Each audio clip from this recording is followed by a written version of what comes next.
the classic game. Rock, paper, scissors. You have three options. Rock crushes scissors. Scissors cuts paper.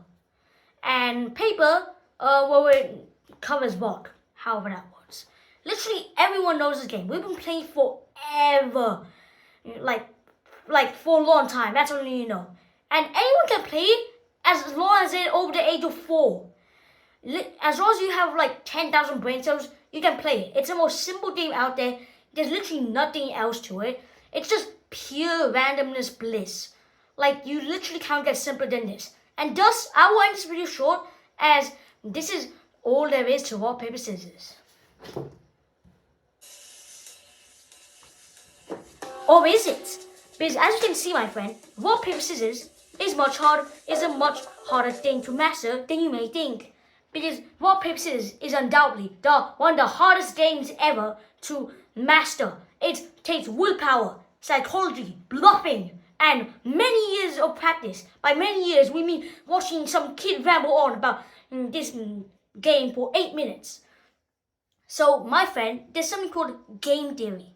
Game theory is the theory that of how your human mind psychologically acts when you're put in a competitive game or competition, aka rock, scissors, paper. Why did I say it like that? So basically, that's how the human mind acts when you're put in a competitive game. And even though it only takes like 5 seconds to do rock, paper, scissors, we still have our competitive monkey brains wired to it. So it still counts. So you may be asking, what does game theory have to do with rock, paper, scissors? Well, good question.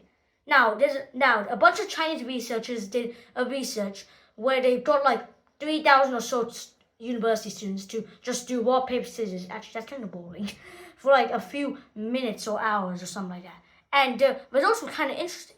So basically, they said that winners, they usually will use their option for next turn. And losers in the study, they would usually change strategies, because obviously if this doesn't work, then why risk it? So knowing that, game theory concludes that if you win on the first round, then you should change it to what your opponent plays, as they'll probably change to the option that was not played. But then when you lose, then this is when you should change to the option that hasn't been played, as an opponent will probably stay on the same option according to game theory.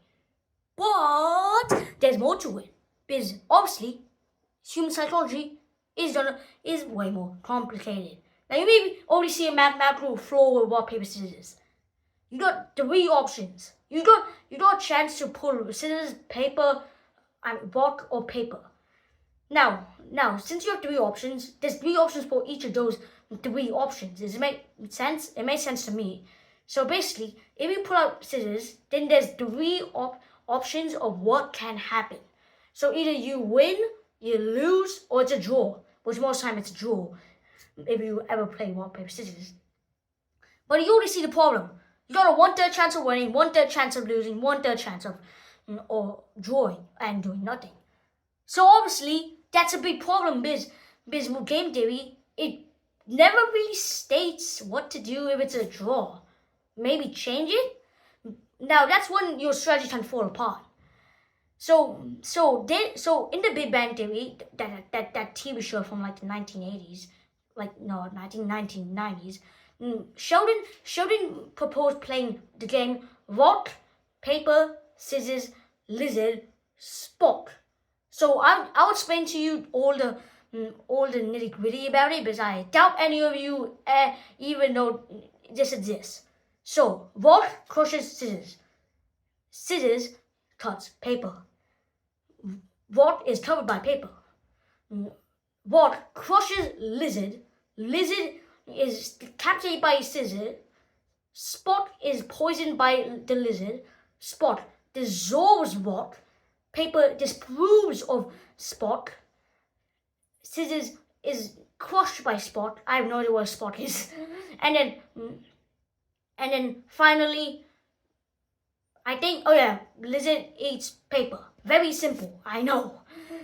So the thing that's good about this is that there's less chance of drawing, because if you might like make an entire diagram of it, well I would have made time to make it if I didn't make it. So basically, you have a 1/5 chance of drawing, and you have a 2/5 chance of losing and winning.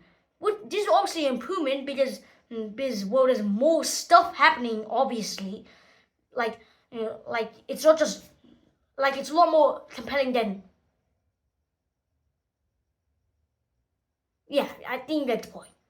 So, but the thing is, game theory will not help you here, because even though rock paper scissors lizard spot game theory may bleed into it a bit, it can't really help you if you're playing rock paper scissors lizard spot, because the thing is that in rock paper scissors lizard spot there's 5, not 3 options. So it's going to be much harder to predict the opponent's path, and game theory may not even help you at all. It may just hinder you of all things.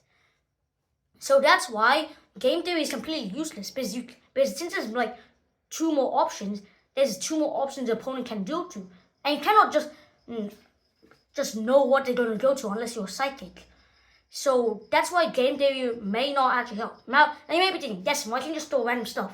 Well, random stuff, just throwing this may help you, but not in winning, but in just not losing more.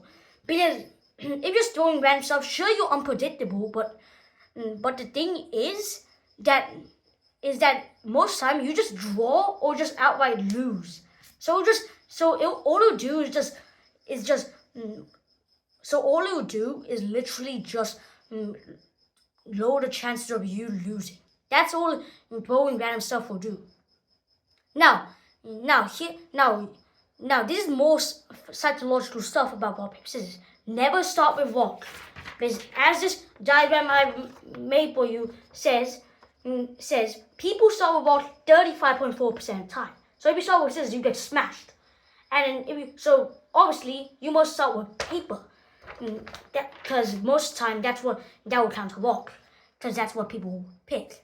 So another important thing to know is that females will usually start with paper, and males will usually start with rock. Just something to know.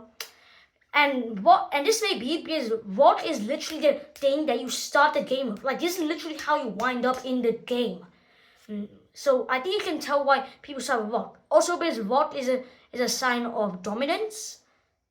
However that works. I mean, I guess symbols are always so confusing. Anyway, so with all that knowledge, you should obviously go for paper first. Now, you may be asking, Destin, I came here for psychology, not this. Well, now it's time to go back to game theory. Now, obviously, as I said before, game theory is how your brain works when you're in a competitive game. As it says, game theory. So it's how you act when you're in a competitive game, even if it lasts only like 5 seconds, like rock, paper, scissors. Think of tic-tac-toe. And like, if you start first, you obviously go for the middle because there's more options. That's how our brain works. And also, if you play checkers or chess, most people will have a set. Will just have a set pawn or knight they'll move on the first move, because it's engraved into their brain. That's how game theory works. It's basically how your brain works when you play games. So, moral of the story: rock, paper, scissors is not as easy as you think. And that's it for today.